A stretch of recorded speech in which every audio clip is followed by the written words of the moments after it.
Welcome to the Fit Girl Magic podcast.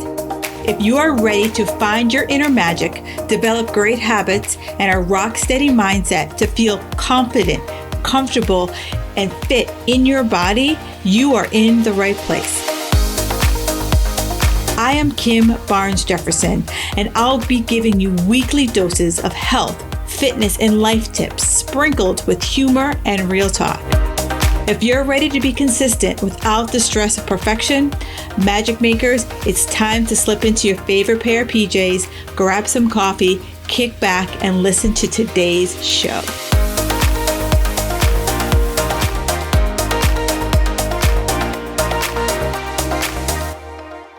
All right, magic makers, I am having a full circle moment today.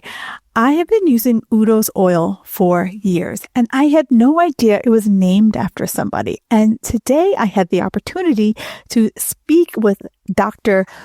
Udo Erasmus in person, and it has been such a game changer. Yeah, he is the OG of good fats. Like, we're talking all things oils, the ones that heal, the ones that harm, the ones that are quietly messing with your hormones, your mood, and your metabolism.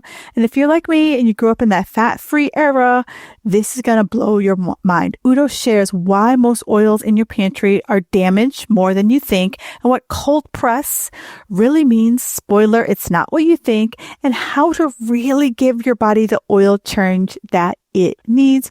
We talk about his new book, Fats That Kill, as well as talk about his another book, Your Body Needs an Oil Change. So let's dive in with Dr. Udo. This week's iTunes review is brought to you by Jackie O. Jazz Hands. She writes a great, funny podcast about real topics we all struggle with. Kim gives great advice and support to people to live their best life. That just fills my heart. Thank you so much for taking the time to write me that 5-star review. And for those of you who have yet to leave that 5-star review, all you have to do is go on to iTunes or wherever you listen to this podcast and do the same thing, and I will read it on the air. So thank you so much, Jackie O. Jazz Hands. It fills me up when I read those reviews from the heart. Enjoy the podcast. All right, magic makers, I'm having myself a full circle moment. I'm interviewing someone who I've actually used his product for years, and I was just laughing with him that I didn't realize was named after somebody. So I'm now meeting the person. And as you know, I'm always on the hunt to really help you guys feel good in your own skin without having to do 42 million things. And today we're talking about something that's been hiding in plain sight, something that I know I am a woman over 40, and for decades we were told to avoid the oil. Fat-free was our mantra back in the day. And so if you're cooking with oil, drizzling on your salad, or maybe slathering it on your skin, it could be silently messing with your hormones, your brains, your joint, and let's be honest, your mood. And so today I am bringing the OG of good fats to the world, Udo Erasmus. Erasmus. Ugh. Yeah, you got it perfect. You just got it perfect. Erasmus has been talking about good fats before it was a thing. You know, before people were talking about seed oils and all this stuff, this man has been living and breathing oils. This man knows so much about omega-3s and how they all work. And he's just written a book called Fat That Heals, Fats That Kill. And he is the creator of Udo's 369 blend, which tastes absolutely fabulous. And he's also written another book called Your Body Needs an Oil Change. So, Udo, welcome to the show. Yeah, thank you for having me on, Kim.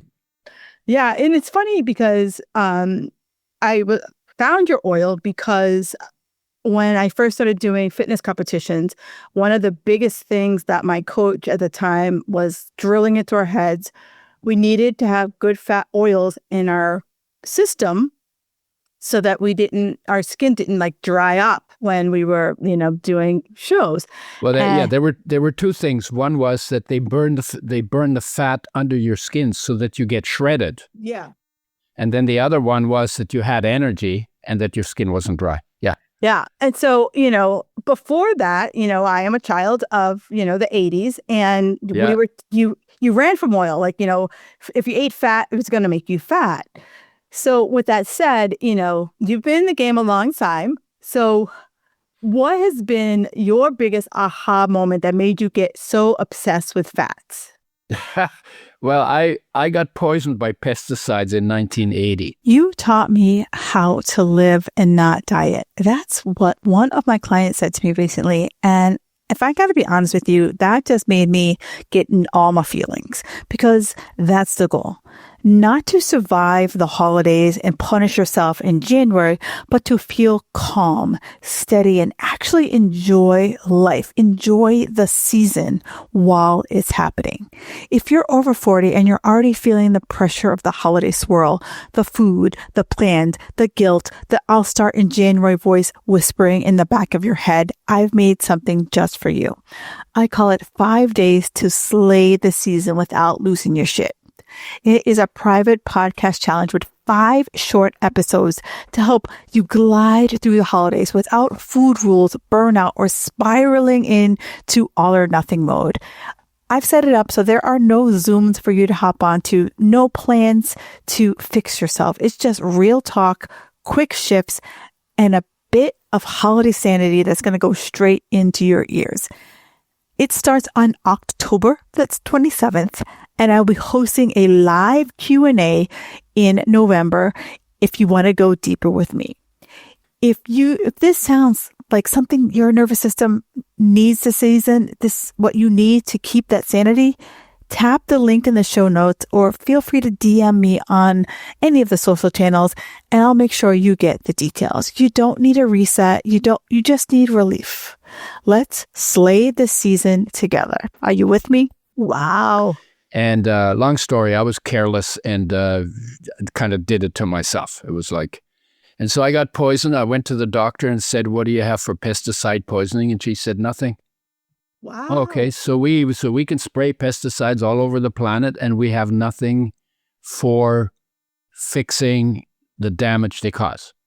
That's called freedom without responsibility. Yes. It's a very common thing in the so-called free world, right? And so I said, okay, well, I'm on my own here. So my health is my responsibility. Well, I already knew that, but it was like it really landed at that point. Yeah. Oh my God, my health really is my responsibility. True. And now I got a problem that I got to deal with. And I had background in biochemistry and genetics and biology. So I love living things and I was always fascinated by them. I wanted to learn everything about them. So I had a good background for that. But I never studied nutrition. And so I said, okay, well, let's see. My body is made out of food plus water plus air. And they're always turning over. Like if you drink as much water as you're supposed to drink, you drink about your body's weight in water every month. You know that, right? So that you will drink 12 to 15 times your body weight in water every year. And it's just going through. You pour it on the bottom and it dribble it out the bottom, right? And it takes all the junk out with it, filters your blood, right? And keeps you hydrated, and your body is 70% water. Mm-hmm. And the other thing I knew is that I had read somewhere that every year, 98% of the atoms that are in your body are removed and replaced. 98%. Yeah. So that means, and I said, okay, body's made out of food, water, and air. If something goes wrong with it, raise your standard. What you put in, right? So I said, okay, so I got to raise my standard of what I got to put in my body. And then in 1 year, I can have rebuilt my body to a higher standard, 98%. That's, by the way, that's why healing is possible. Yeah. Because your body's always turning over. And so the cure for anything that goes wrong with your body is always to raise your standard. Yes. Yeah. Makes sense, right? You Totally put in makes good sense. stuff, you end up with a good body. You put in junk, you end up with a junk body, right? You put in the wrong stuff, you could poison yourself, right? Right? So I was looking at all of that and I was looking, okay, well, the minerals, there's 18 essential minerals. And the biggest issue for me was essential nutrients. And essential nutrients are very specifically defined by researchers. And these are nutrients that you have to live and be healthy. You can't make them from anything else in your body. So they have to come in from outside, right? Food or supplement. Okay, that's number one. Number two, if you don't get enough, of any essential nutrient long enough, you die. Yeah. These are like really important. Right. Okay? Can't live without them. Third thing is that if your health is going down because you're not getting enough of an essential nutrient, but before you die, because death by definition is not reversible, right? Because if it was reversible, you didn't die, right? Right. You'd be a zombie. Yeah. Something like that.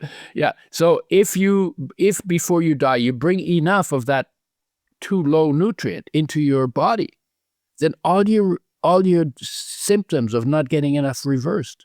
Because life knows how to make your body, provided you take responsibility at your mouth to make sure all the building blocks it needs to make your body land in it. Yeah.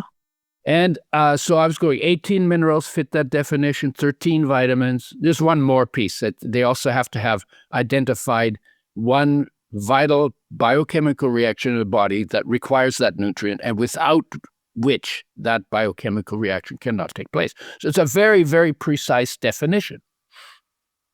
And so it's 18 minerals, 13 vitamins, 9 essential amino acids from proteins, and 2 essential fatty acids from fats fit that definition. So I say, okay, well, I'm looking at what's the really good stuff. Those are the building blocks you have to have, right? And, everything else, carbs and, creatine and those stuff, your body can make them. So they don't have to come in from outside. Okay, so I'm looking at all the essential nutrients. And I read a study that says omega-6 is an essential fatty acid by that definition. And the very next study I read said omega-6 gives you cancer and kills you. Right. And, there are a lot of people saying these days, don't use seed oils, don't use omega-6s, right? Well, I ran into that 45 years ago. And I'm going, what the hell is going on here?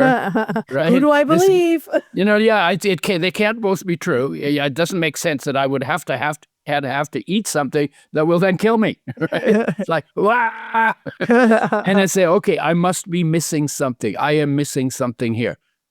What is the thing that can make both of those true? And I started looking at how oils are made. And the way they're made, the industry likes a long shelf life. Mm-hmm. But the essential fatty acids, especially the omega-3, are super sensitive to damage by light, by oxygen, by heat. And they need the most care of any of our nutrients. And we actually give them the least care. We put them in a frying pan and fry the hell out of them, right? And then we change the molecules. You turn oil into smoke. You've changed the molecules. And now these are molecules that never existed in nature.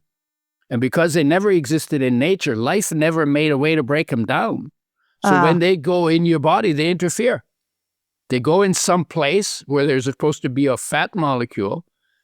They can't get the work done in that space because the molecule's the wrong molecule. And then you do that long enough, your body's going to fall apart. Right. So I'm thinking, okay, well, first of all, I was like, well, why are they doing that? So I called the Oil Chemist Society, the umbrella organization for the oil industry. I said, I want to talk to a research guy. So they put him on the line. I said, well, so I found out. Because what I found out through their own journals, that when you treat oils for a long shelf life, because by nature they have a short one, right, you got to treat them with sodium hydroxide, which is a really corrosive base. Then you treat them with phosphoric acid, which is a really corrosive acid.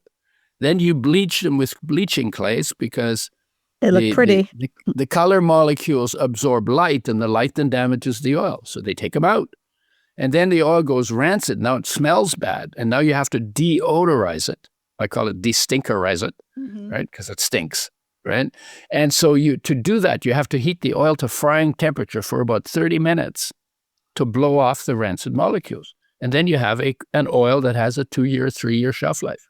So then you can make it in Boston and sell it in Vancouver or in Tokyo or in Johannesburg or in Shanghai, right? Right. So they get a big market, and that's good for economies of scale, and so you can make good money. So I said to him, so why do you do this when you know it does damage to the oil? He said, well, one reason we can do that is because we can get rid of half of the pesticides in the oil. Oh, I'm going, what? I go in my head, I'm going, what? I got poisoned by pesticides. I didn't even know there were pesticides in oils at that point. Because gotcha. when I studied fats at university, nobody talked about it. Right. So I said, okay, there's pesticides in the oil. So I said to him, why don't you start with organically grown seeds? Then you don't have a pesticide poison problem to deal with. And he didn't have an answer for that one. It was just like long silence at the end of the phone. And then he goes mad. Then he's like, what is Who's your this problem? guy? The oil is only 1%. It's only 1% damaged and it's 99% good. And if you got 99% on an exam, you'd be damn happy, wouldn't you? So now I'm saying, well, maybe I'm overreacting. It's only 1%. Let me do the math. So I said, okay, if I have a tablespoon of an oil that is 1% damaged, how many damaged molecules will be in that tablespoon? Ah, That's a good question, right? yeah. Yeah. So do you know? No, I gotta tell you, like after like I finished college math. Are you saying women can't do math? No, I'm saying that this Kim Barnes Jefferson doesn't do math. No. Anyway, women can't do math is not true anyway, because it's usually the women that balance the checkbook. It is. So it's just a stupid saying. But anyway, so when in doubt, do the math. So I ask people, you don't know, you don't have a basis, because you don't know how big molecules are. So Right. you don't really know how many damaged molecules are in a tablespoon. But I want you to guess. You'll see why it's really. It probably if he's saying it's only 1% of a tablespoon, he's just thinking about the tablespoon. But if you're breaking it down to molecules, it probably turns out to more like 60% or more that have been damaged in that. Well, it can't be 60%. It's only 1% damaged. It's only 1% of the molecules are damaged. 1% of the molecules in a tablespoon. Yeah, but how many molecules would that be? Take a wild guess. Probably like 300 or 400 molecules. Okay, 300 or 400 molecules. So 400, let's say 1,000, okay? 1,000 got 3 zeros, right? Mm-hmm. The actual number is a 6 followed by 19 zeros. Wow. That's how many damaged molecules are in a tablespoon of oil that is 1% damaged. Now, why I do this is because we don't know how big molecules are. Right. But what you're doing, and everybody does it, nobody ever gets close to guessing how many actual damaged molecules there are. They're always at least 1 billion times too low. And yours is like a quadrillion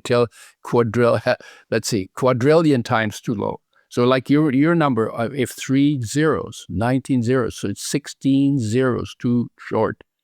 Wow. So, and the reason why this is important to point out is people think that way. And they don't realize that they're actually doing a quadrillion times more damage to themselves than they think they're doing, because they don't know. And nobody ever told them. Right. Because if you think about, for those of you guys who aren't watching the video, you think a tablespoon's like this. So you're like, oh, what's 1% of this? But like, as you said, oil is very dense. And you think about molecules, like how many molecules fit into this little circle right here? Yeah, the point is molecules are super, super, super tiny. Right. Right? So you got 60 quintillion damaged molecules in there. That's more than 1 million damaged molecules for every one of your body's 60 trillion cells. And then more than 1 million per cell in 1 tablespoon. But and then people use 2 to 4. Right. And but then you also, and then you talked about how this is just me pouring it out of the bottle. So now I've put it into my pan. So now damage again happens because I'm now throwing even more heat against this oil. Right. Heat, light, and air. Yeah. And so now you got to multiply that 60 quintillion number by another 3 to 6 times. Right. And there's pesticides in the oil, and there's plastic in the oil, because oils swell plastic, and they're usually in plastic bottles. So you get plastic in your oils, and that's a big deal now too. Plastics, microplastics, right? And then if you do that for 30 years, that's like almost 11,000 days that you're giving yourself 60 quintillion damaged molecules in every tablespoon, right? And so then at the end of that, maybe you get cancer or something. You say, I don't know why. I always ate good. Yeah. But nobody ever told you that. And more health problems come from damaged oil than any other part of nutrition because they're the most sensitive molecules and we treat them with the least care. So as, someone who's kind of listened to the show, and if we're zooming out, the question for people who are asking like seed oil versus this oil, it's not the question of seed oil, it's the question of how is your oil processed from beginning to end is really exactly. So is more of the question. So what the people who are saying don't use seed oils and don't use omega-6 oils, what they're doing is they haven't done their homework. They've done half of their homework. And then when they have to use damaged oils in studies, then they get some damaged results, right? So they should be blaming the damage done to the oil, not the oil, because omega-6s are essential and you have to have them. Yeah. But you also got to have them in balance with omega-3. That's a problem too, because we get lots of omega-6s, but not enough omega-3s. And the two push each other out. So you get too much of one, it'll crowd out the other. You get too much of the other, it'll crowd out the one. So you got to get the ratio right, and they got to be made with health in mind. Yeah. And that's and when I realized how much damage was done to oils, when I did the math, I said, you know what, I can't get healthy on oils like that. We should make them with health in mind. And I was just desperate and crazy enough to say, well, I'm going to do that. So we developed a method for making oils with health in mind. So no light, no oxygen, no heat gets to them. Organically grown seeds in glass, because we don't want plastic in the oil. Box around the glass so no light gets in because light damages the oil really easily. And then they're refrigerated in the factory, in the store, and at home, and you add them to foods after they come off any heat source. You never, ever, ever, ever, ever want to use these good oils for frying. Because the better they are for you when they're good, the worse they get when you wreck them. So now, right now, I know I've been saying it for years, and I know like right now some people's heads have just popped off their heads for like, but I cook in olive oil, I cook in coconut oil. Is there any oil that would, basically be safe to cook in? Because you hear about all these high temperature heats, blah, blah, blah, blah, blah. You know what you're asking? You're asking the Russian roulette question. Yeah. What can I get away with? True. Right? Right? And it's the wrong question. The right question is, what would I need to do in order to have the longest, healthiest, most amazing life that is possible, giving my genetic makeup? Right. And giving my age and giving, whatever, right? So that's the good question, because ultimately when it comes right down to it, you actually, what do you want? You're here.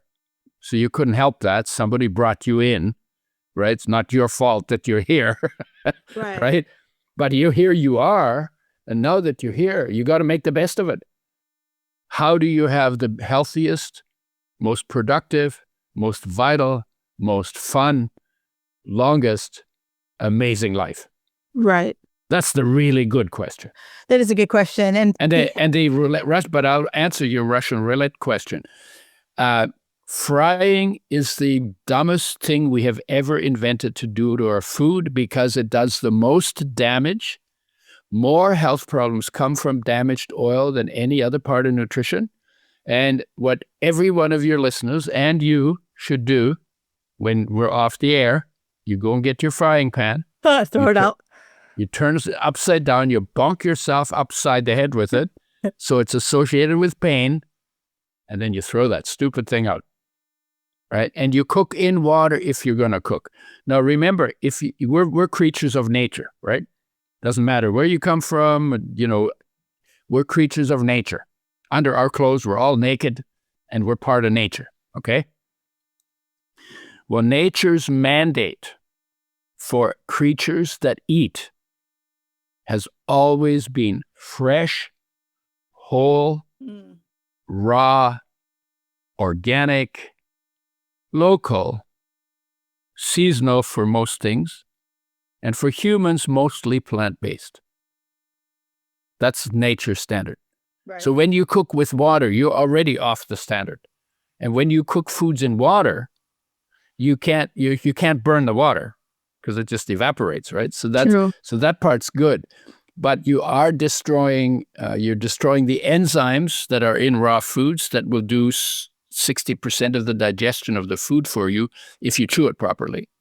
And you're killing the probiotics that are on raw foods the way they are in nature. So you need to replace those. And you're losing some minerals into your cooking water unless you drink that. And you're damaging partially some of the more sensitive amino acids and vitamins. So you're already doing damage to the food when you cook in water. So what I say to people is, okay, look, you're starting wherever you're starting. You're frying the hell out of things or whatever you're doing, right? Look at there and then head in the direction of fresh, whole, raw, organic, because that's nature's mandate.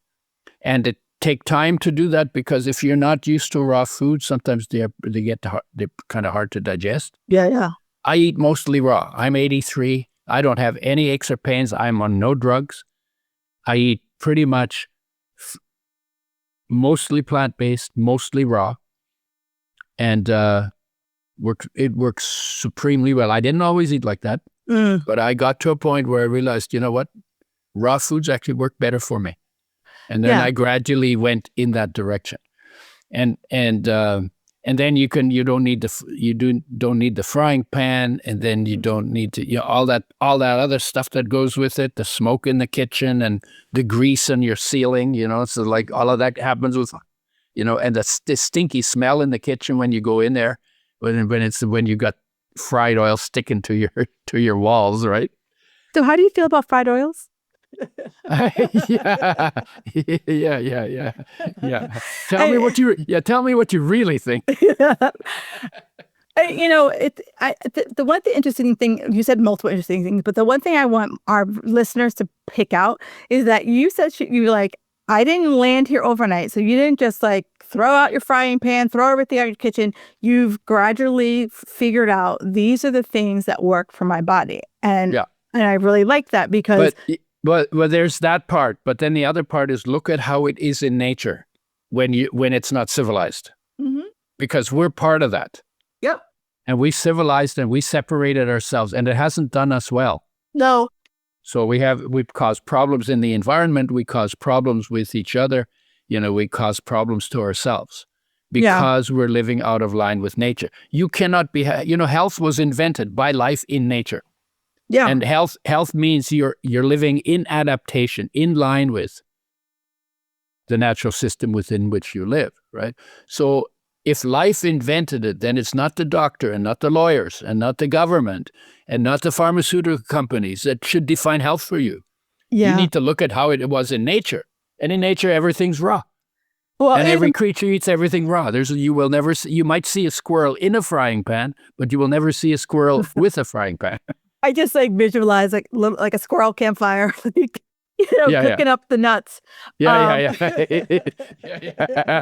It goes a lot of different directions, that one. It does go a lot of different directions. Anyway, so and then if you recognize, okay, I'm part of nature and this is how nature arranged it, you also get that every step you take away from living in line with nature will cost you something in health.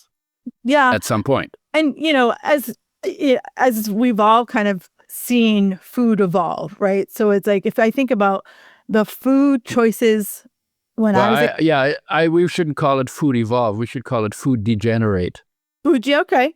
But, we've seen the foods as when you were a child, you went to the grocery store and it was probably this much variety, right?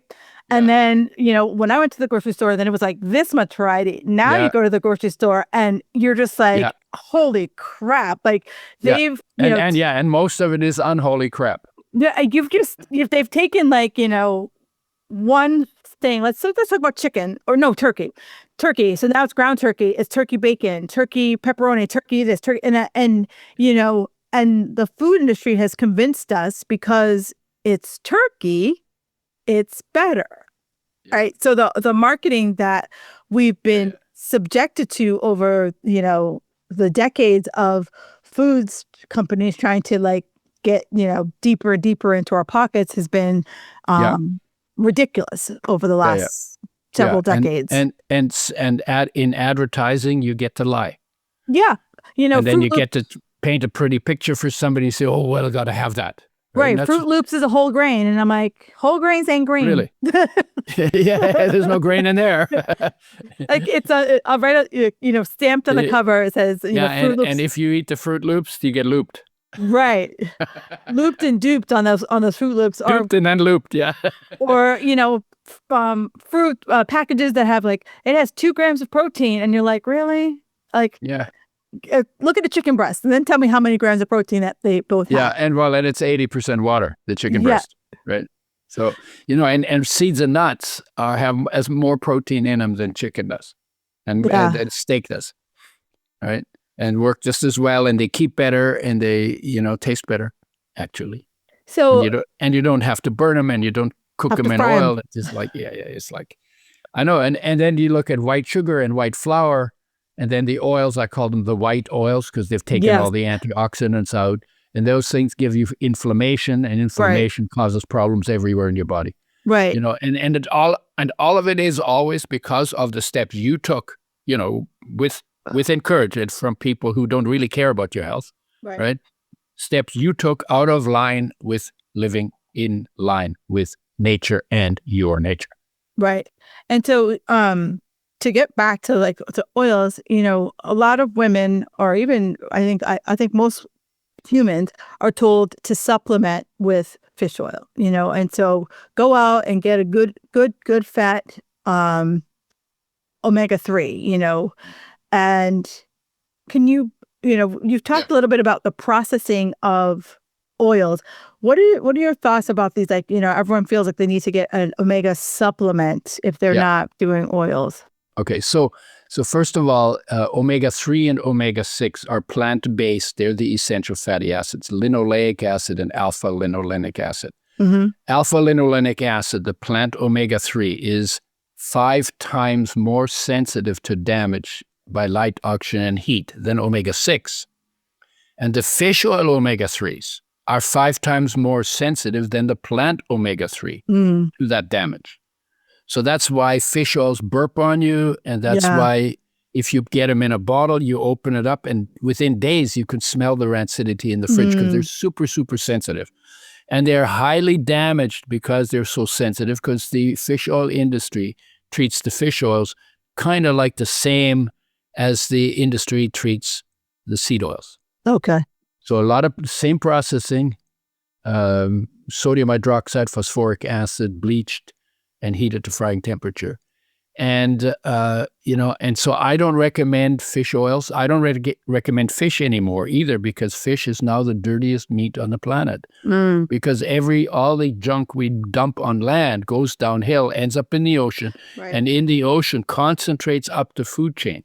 So salmon is high on the food chain. Krill is low, and algae are low. So if you're going to eat anything from there, the lower on the food chain, it's true actually everywhere. So the lower you eat on the food chain. Because the krill eats the algae, and then the salmon eat the krill, and then something else is going to eat the salmon. Yeah, the little fish eat the big fish. I mean, the big fish eat the little fish, and the seals and whales eat the big fish. Right. And the higher up you go on that, the more concentrated the toxins become, because none of those animals know how to break them down. No. So they just concentrate up the food chain. And so when a lot of times you'll see oils say cold press. Is that like bullshit? Yep. How's that for a short answer? Yeah, because cold press, and that's a historical thing. Like originally oil was made in wedge presses. Yep. And they had a wedge, and they put the seeds in this wedge, and then they had a wooden mallet, and every time the woman went through the house, went by there, she'd take up the mallet, bang the wedge, and a few drops of oil would drip out of the oils. That was cold hammered, they called it, right? And then when the big industry came along and made the screw presses, they wanted to give people the idea that this is the same quality as this fresh hammered oil, but it wasn't. So that was advertising. So they called it cold pressed. And the truth is, in those screw presses, the enormous heat is created by friction because when it's turning, right? Right. And sometimes it is so hot that when the seed cake comes out, it's actually smoking That's how hot it gets, like more than frying temperature. Gotcha. And they still call it cold pressed. So we asked them one time, and then they heat it to frying temperature in the rest of the processing. And we called one of the companies. I said, how come you call it cold pressed when you've heated that oil to 450 degrees Fahrenheit, just like the high end of frying temperature? Yeah. And they said, well, we define cold pressed to mean that we didn't add any external heat while it was being pressed. So they can define it any way they want, make up any BS they want, and so it is completely BS. There's no legal definition for that term. So anybody can call anything cold pressed, and they use it to try and give you the idea that this is high quality oil when it is or is not, independent of whether it is or is not. Right. So at that point, it's semantics is how they're picking a piece in the process and saying, because they didn't apply heat, here it is, it's cold. Yeah. So, but I would say whenever you see it, be suspicious, because they're trying to put one over on you. You've made me suspicious of so many things. That cold pressed has. Yeah. Be alert, be vigilant, and you can trust God, life, and nature. Right. And nature, has some danger in it, but so fundamentally, you have to figure it out yourself. Yeah. But don't, I came out of the Second World War, my parents said to us, question everything. Yeah. And that's not a bad way to go about it. No, not at all. And maybe look a little deeper and look into science and look into how things work, and get your own idea, because anybody will say anything. Everybody has an agenda.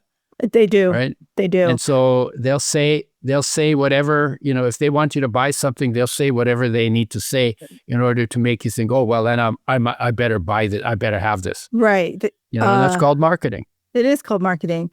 So, one of the reasons why I use your oil is because it has that blend of 3, 6, and 9. And you're right, for many of us, and I guess let's kind of set a definition of when we say omega-3, 6, and 9, what kind of foods are most people we see these 3, 6, and 9s? Because I know that for most of us, 6 is really easy for us to get in the standard American diet. It comes from nuts and seeds, and I can walk to any store and I'm going to trip over a nut or a seed. So where do I get 3 and 9 from? Okay, so if you look in like if you take the geography of the planet into account, omega-3s are closer to the poles because they're higher energy, and we call them warming oils because they actually increase your energy production. So omega-3, so they're by the poles, South Pole, North Pole. Then you go in from that and you end up with omega-6s. Mm-hmm. Then you go in from that and you end up at the Mediterranean. That's where your omega-9s are most abundant. And then you get into the tropics, and in the tropics you get like coconut and palm kernel, and they're saturated fats, and those are cooling fats. And it actually makes sense that you would warm it. You would want a warming oil where it's cold and a cooling oil where it's warm. Right. So in nature, that's how it was arranged. And we have like all our seeds and nuts have omega-6s in them, but only a few of them have omega-3s. So there's a little bit of omega-3 in soybean, in walnut, in canola, in hemp, and in flax. Flax is very rich in it. And 3? In 3, yeah. And then... And you can actually become omega-6 deficient because flax oil has so much omega-3 that it can crowd out the omega-3 that it can crowd out the omega-6s. And so that's why I don't work with flax oil anymore. We developed flax oil in 1986 because omega-3 deficiency is the single most widespread essential nutrient deficiency of our time. Really? So we thought we'd bring it back. But if you take flax oil as your only source of fat, you will become omega-6 deficient. And it's interesting because, I work with primarily women over 40, and that's one of the big pushes for women over 40 is to have flax because, one, of the fiber, but two, also has helped to lower estrogen levels. Yeah. Well, it actually has estrogen in it. Flax has estrogen in it, but the estrogens are weak, so they compete with the strong estrogens before menopause. And then after menopause, you're getting some omega-6 benefits when your body stops making it. Yeah. So flax is good for, that's the seed. Right. And if you're eating, but yeah, there's not a lot of omega-6s in flax. So we started with flax because we wanted to raise omega-3 levels because they're way low, way low. Yeah. And then we did develop the blend because I became omega-6 deficient on flax oil. Gotcha. I got dry eyes, skipped heartbeats, arthritis-like pain in finger joints, and thin, papery skin. Classic omega-6 deficiency symptoms. And what you really want to do in terms of skin and all of that, if you get the ratio between omega-3 and 6 right, together, they form a barrier in your skin against the loss of moisture, and you end up with soft, smooth, velvety skin. Well, and so when your skin is dry, you need more oils, but you need to get the balance right, and they should not be damaged. And it's funny because what you just described about, thin skin, joints, that's every perimenopausal woman's thing. And so what you're saying is, look at your oil source because, the media darling of oils is olive, right? And if you ask, every person, do you use oils? Oh, I use olive oil. And, So let me talk about that a little bit. So olive oil is popular because it's not damaged, because it's made in a different way. Okay. Because what they do is they press the oil out of the flesh of the olive, not out of the seed. Gotcha. And they float it off on water, and they don't use the Drano window washing acid, bleach, and fried. They don't use that if it's really extra virgin olive oil, because you can also get olive oils that have been treated damaged too. So that means they have not been damaged by the processing. That's the good part.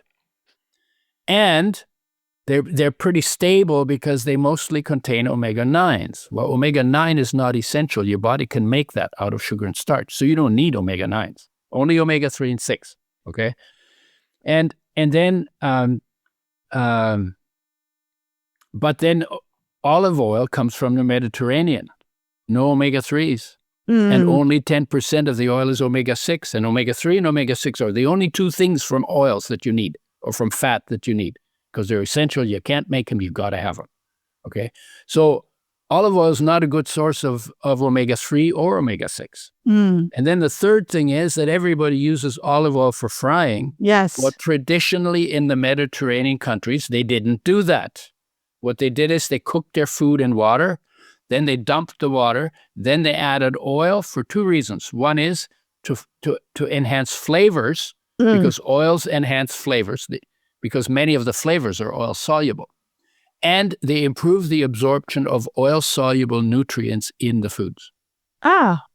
So that's good. But if you use olive oil for frying, bad idea. And if you use olive oil, you still need a source of omega-3 and omega-6, because those two, in the right ratio, undamaged, are the key thing in the world of oils. And then if you've got those optimized, then you can have some saturated fats, and it's not a problem. If you don't get those, then saturated fats can cause you problems. But the problem shouldn't be blamed on the saturated fats. They should be blamed on not getting enough omega-3. Right. Usually. And omega-3 is more of the cold fish that. Yeah, high fat cold water fish. Okay. But flax is the plant source. Flax is the plant source. And flax you can get undamaged. The fish oils are usually damaged, or they contain toxins, because the toxins that we dump on land, they all go downhill, end up in the ocean, and then go up. Get more concentrated in the food chain. So I don't eat fish anymore. I used to. I eat fish all the time. Now it's the dirtiest meat on the planet.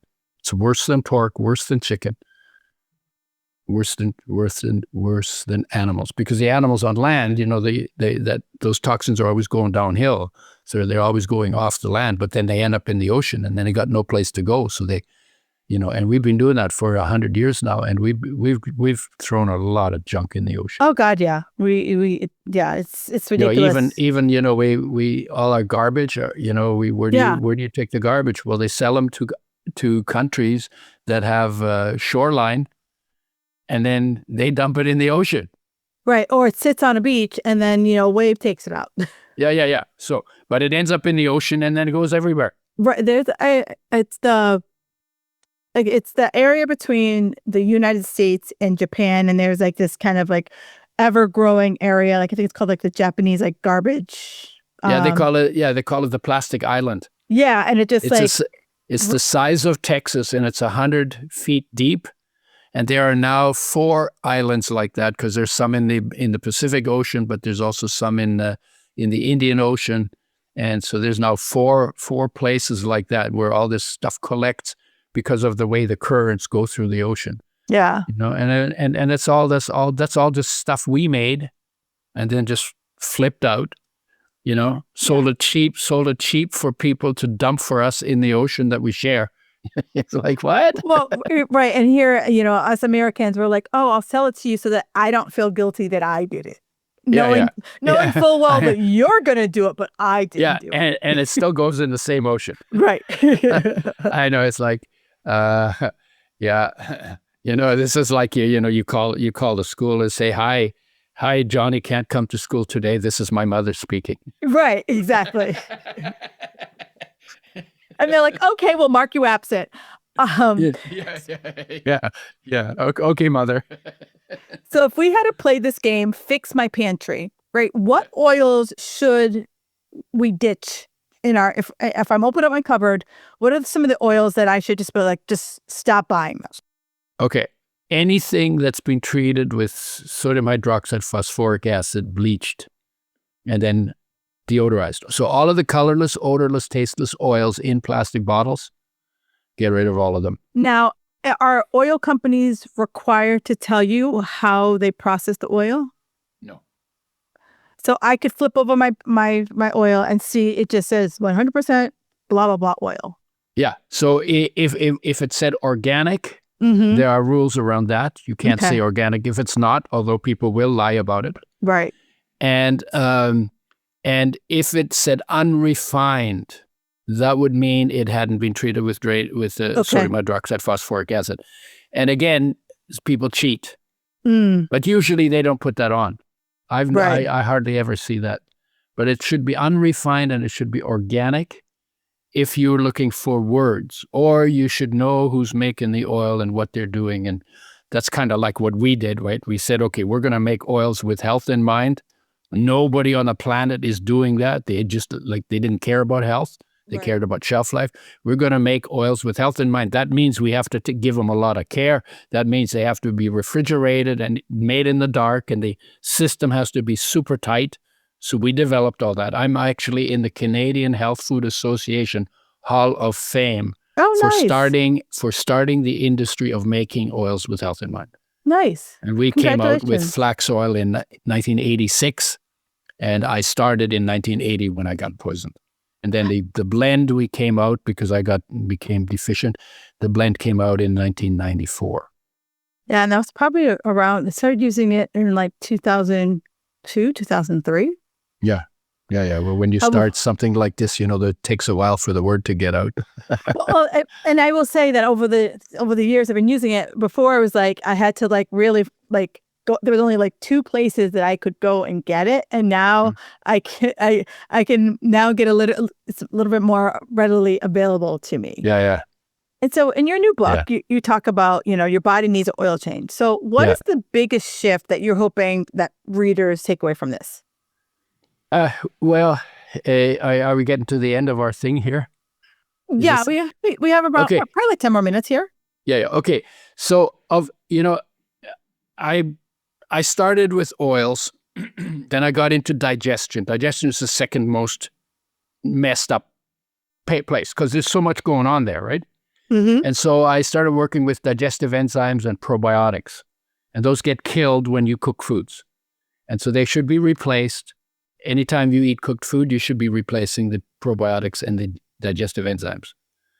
And because if you cook your food, you make your body do more than twice as much work than it would have had to do in nature if you were eating everything raw, right? And it wasn't made for that. So that'll catch up with you, and then it'll interfere with your immune function too, because your immune system gets involved when your digestive system can't handle it. Right. So I got into that, and then we got into greens, because greens is the foundation of all nutrition, right? And we made portable greens that people could, if they're traveling, because a lot of people travel, they take them with them, and so they have some control over their greens intake. And then I was sitting down one day and I said, so what else affects health? And the answer that came back was everything affects health. And I was like, oh, okay. And so what I'm doing now is I'm doing two things. I'm turning human nature into a teachable field. Because you'd think that us knowing what this is would be the most important thing for us to live well. Nope. And we've never done that in 200,000 years. Nobody's ever done that. Nope. It's like, wow. And then the other one is total health based in nature and human nature. And so that's what I'm doing. The most neglected part is the internal part. So we're talking about peace, because in the core of your being, there is an access to peace. Yeah. And that peace is everywhere in the world. There's more peace in the world than anything else. But you don't know that until you experience it within yourself. Yep. Your connection to it. That is the most neglected thing on the planet. Imagine if 8 billion people took a few minutes every day just to get really still, bring their focus inside to the core of their being, and felt that peace. And then lived that peace into the world. Okay, that's really cool. So that's the most neglected. The second is everybody's looking for love, right? Yep. Where do you look for love? In all the wrong places. Yeah, there's a song like that, right? Yes. And the truth is, in all the wrong places. Why? Because life, your life, and everybody who's listening, and my life is a fraction of solar energy. And by the way, that's what makes the grass and the trees and the animals alive. Right. We're all solar energy gadgets. It's a fraction of solar energy is called life when it's inside my body. And that solar energy fraction called life is unconditional, empowering love for my body. So I am unconditionally loved by life. Right. So again, if I want to feel loved, you have to feel love for yourself. Yeah, then you got to sit still, bring your focus inside into the energy and the space your body occupies. You can see it, you can hear it, you can feel it, you can taste it. And that energy loves you, your body unconditionally, lifelong, never goes on strike, never complains, never gets even with you when you curse your life. Right. Just loves you. And empowers you. It's the power. It's omnipresent, omnipotent, and omniscient in your body. And, as you said, so that's the second thing we miss. Mm-hmm. And then the shine of that love into the world. I call that inspired purpose. Right? Well, if you're not feeling it, you ain't going to feel the shine into the world. But when you feel it and you shine into the world, it makes you positive, and it makes you want to help, and it makes you do what needs to be done, and it makes you look at how can I make the biggest splash for good in the time that I have, right? Those three things are the most neglected and therefore most important, because it's our foundation. Yeah. And if you're living without foundation, then everything's all over the place. And when you look at how crazy the world is, you're pretty sure that most people are living without foundation. They are. And, as you said, that very first thing, if we just sit and get quiet. And I know a lot of my women listening to this show, the thought of like taking 5 minutes out of their day just to go for a walk or get some sun on their face or just sit quietly, just literally freak them right the hell out. Yeah. In fact, what you need to tell them is if you're freaked out and you don't have any time, then don't take 5 minutes, take an hour. Right. You need more. right? So that should be your trigger for sitting down and doing nothing, is when you just feel overwhelmed and, oh my God, I got so much to do. Here's the thing. When I sit down, I do this. I've been doing this for 53 years. Stillness practice, right? We call it self-knowledge, getting to know yourself. What is this, right? So, what I found out is that I said, like, okay, well, I'm taking an hour out of my day. I do an hour a day pretty much, right? Take an hour out of my day where I should be doing something. But what I found out is when I sit and do nothing, my day gets organized. Yes. While I'm sitting there, and I'm much more efficient in the way I get things done, and I don't have to backtrack and redo stuff because I forgot something, or I screwed it up because I didn't think it through.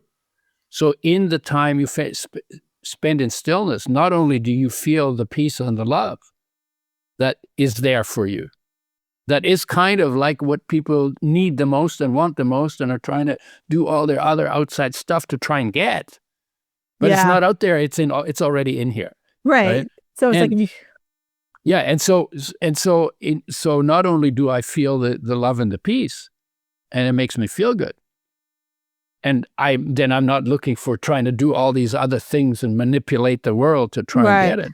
But I am more organized. I am more focused. I am calmer. I don't create problems nearly as much, right?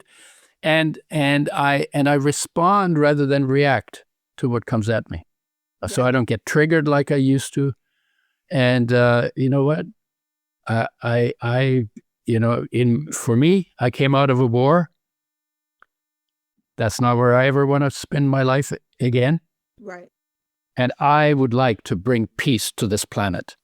At least in my little sphere of influence. I'm around some people.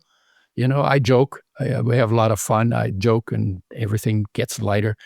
But when it comes down to that, take stillness practice. That's the most important thing. When it comes to nutrition, the oils are the most neglected, and the digestion stuff is second. Agreed. And I'm, grateful that digestion is now having a moment, that people are realizing, you can be eating the best thing on the planet, but if your digestion is all fouled up, it doesn't matter how good you eat, because you're not absorbing any of the. Yeah, and there's stuff going on because either you're burping or you're farting or you're or you just feel after you or eat. Your stomach hurts, or you throw up, or you get diarrhea, or you get constipated. So there's always something going on, because the hardest working system is not your head. It's actually your digestive system, because you're taking foreign material and you're breaking it all down, pulling it in, making your body out. That's a huge job. Huge job. And then it's like, I think about did you ever see I Love Lucy with the conveyor belt, and she's like trying to keep up, like putting all the chocolates, and then she's like, it's just going too fast, and so she's just putting the chocolates in her mouth so that she can kind of keep up with it. Sometimes I feel like all of the different foods that we demand our body process, that's our body like, I don't know what this is, but I'm trying to keep up with all the things you keep throwing at me. And then they go... Right. And then eventually your body's like, uncle, like, I'm out. Yeah. It's just, so I think those are the two. And then the other thing is, in terms of, there's somebody once told me, nothing you believe is true. And he said, there's nothing wrong with beliefs, as long as you don't believe them. And I like that, right? And so about mindset, everything you think, you think that person looked at you weird because they got blah, blah, blah. You're just making that shit up. You are. Right? So don't do it. You don't need to do that. So things are, the world of change, in the world of change, everything changes. Oh, yeah. Don't try and force it not to change, because it's going to change anyway. Right. And the place that doesn't change is the place in you that you're not going to. Or so get your foundation, get your constancy, get your foundation from the place that is your foundation. And don't try to find some other foundation out there in the world of change that's always changing. Right, because when you get that foundation, then you find discernment, so that you're not easily like sucked into all of it's like It's like the kid, when the kid holds on to mommy's finger, Right. and then looks around. Oh wow, look at that! Wow, Right. But then it loses the finger, Right. and all of a sudden nothing matters except to find the finger again. Exactly. Well, and we have that finger inside of us. Right. That's where our peace lives. That's where our contentment is. That's where our love is. Right. And when we access that and get good at doing that, because it takes a little bit of practice Oh, to yeah, get absolutely. good at, right? When we get good at that, all of a sudden it's like, okay, well, okay, our politicians are saying this and that's some bullshit. On the other Right. side saying that's bullshit too. Right. Why am I even paying attention? Exactly. So go wash my dishes and go and tend my garden and go for a walk with my kids and go hang out in nature, and then you don't take it on and make it something more inside of you. Exactly. Right? Exactly. So that's the mindset part. What did Tony Robbins says? A belief system. Mm-hmm. It's not for nothing that belief system is abbreviated BS. Yeah. Belief system BS, right? So that's all your BS. The less you make your BS important, the more fun you'll have in your life. Yeah. There's a woman that I follow. Her name is Byron Katie. And Byron Katie, yeah. Yeah.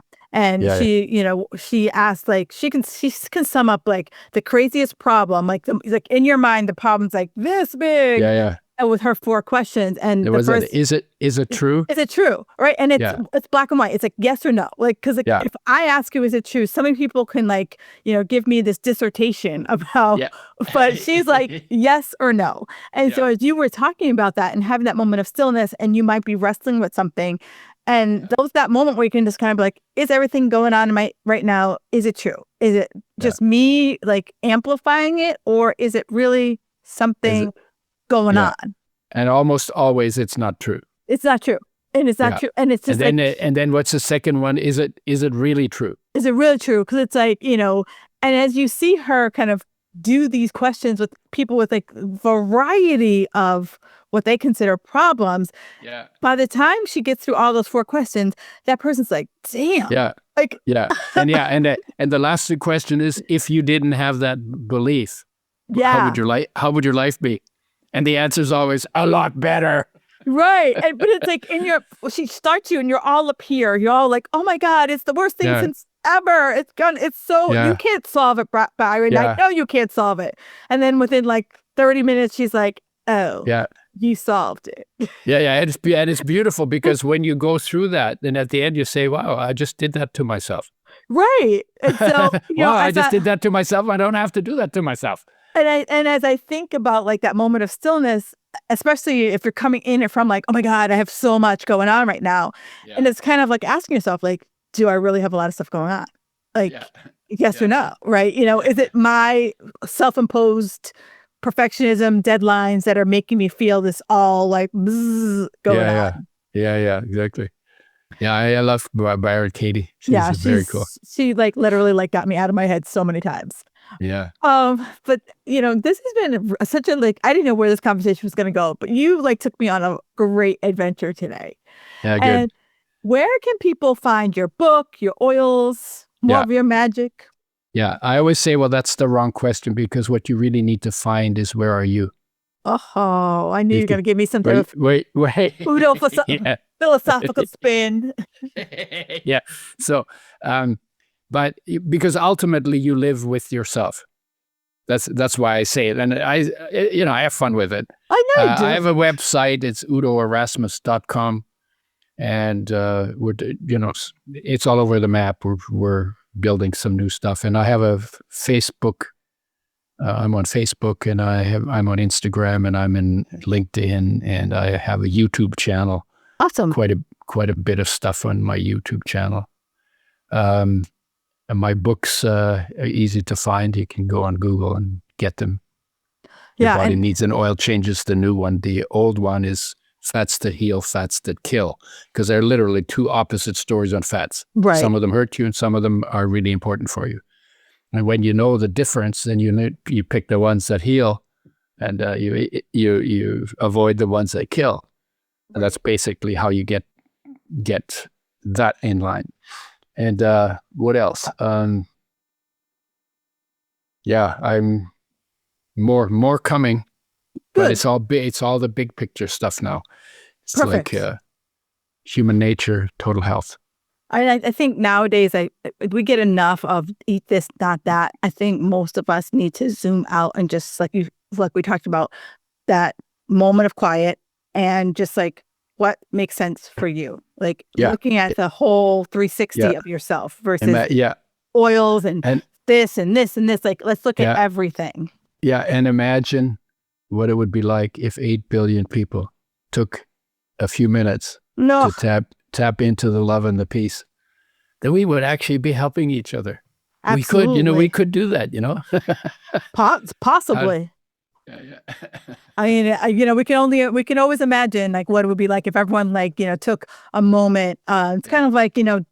several times during the day, Muslims like prayed, like, what if we all just took that moment and just like got quiet and just, it was like a mandated thing, get quiet for like a Yeah. minute and Yeah. and see what happens. Yeah. And you can't maybe do it for the whole world, but you can do it in your own space. So Right. that takes care of the quality of your life. And then you can let that seep out, by osmosis into the environment where you have an influence. Right. And so I ask everyone, what's one thing that makes you feel magical? Peace. Oh, yeah. Because that's where everything starts. Like there's literally, we come out of nothing, and that nothing has everything in it. All the potential is there. And if you can be quiet in that quiet, you can actually notice your axis is in the core of your being. Mm. But that peace, so you are a center for peace, but that peace is not limited to your body. That peace actually goes out to infinity. And when you experience that, it's kind of like, yeah, you could send peace around the world. And some people are sensitive to it and they'll pick it up. And they might not pick up that it's coming from you, but they'll pick up the peace. Yeah, I like it. And so for me, that's always good. And why? Because I was 2 when the war ended in Europe, in the Second World War. And we were refugees, and the communists were chasing us in tanks and trucks, and the Allies were shooting at us from planes, shooting at refugees from planes. The Allies, the good guys, Right. And so we were in the middle of that, and I got left behind. And I just remember I was always like this. I never felt safe. I didn't know what I could trust because people said different things, opposite things every 5 minutes because there was so much chaos, right? And I remember being hungry. And I grew when I was 6 years old, and I listened to adults argue. I said, there must be a way that people can live in harmony. These little cocky voices, and I'm going to find out how. So that's been my driver all my life. It's like peace. There's going to be no war anywhere where I am. I love it. Peace, and peace, and peace is not the absence of war. Peace is a presence, and absence of peace makes us drift into war. Yeah. And so we need to deliberately cultivate peace if we want to live in peace. It's already there, but we have to cultivate it. We have to get good at connecting with it, and we have to good at staying there, when the shit hits the fan, so to speak. Literally, because I think that we all kind of start spinning around versus kind of like pausing for a second and then reacting versus the immediate reaction. I think we call it responding when we're not reacting. Right, exactly. Yeah. Oh, this has been such a great conversation. And you guys, I don't know if I'm the only person who's going to go downstairs right now and do some type of oil exorcism in my cupboard. Udo shared so much beyond oils. Like I didn't even know where this conversation would go, but it was well beyond oils. And absolutely grab his book. I know I am, and I know I'm going to he made me really kind of pause and say, I need a moment of peace in my day. And I'm really going to start to build that around that. And so if you are curious about his 369 blend, it's absolutely delicious. It has this nice little nutty taste to it. It's really, and it's very light. It's not like a heavy oil at all. So definitely check it out, and don't cook with it. And everything he talked about, I am going to put in the show notes. So as always, do me a favor, screenshot this. If there was something that you were like, aha, screenshot that and make sure you tag both myself and Udo on the socials. And Udo, thank you so much for taking the time today. Well, thank you for having me. What you're doing is putting the word out. You're helping a lot of people. That's the goal. That's got to feel good.